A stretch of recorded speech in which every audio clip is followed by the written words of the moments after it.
Assalamualaikum and hi. Today we will introduce the addition concept to our children. So our today's goal is for our children to understand the concept of addition.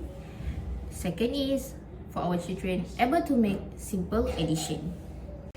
Firstly, prepare the tools. Parents are encouraged to use objects like toys to keep them occupied with the activity. Okay, so parent needs to show them the amount increase as the addition happens.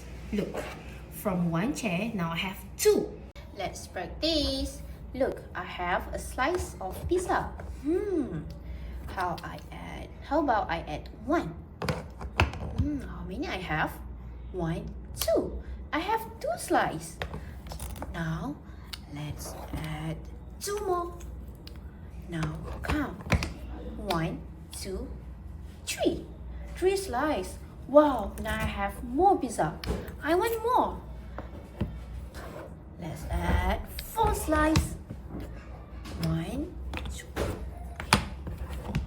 Now, let's count. One, two, three, four, five. Wow, so many pizza. How about we add five more? Let's count. One, two, three, four, five.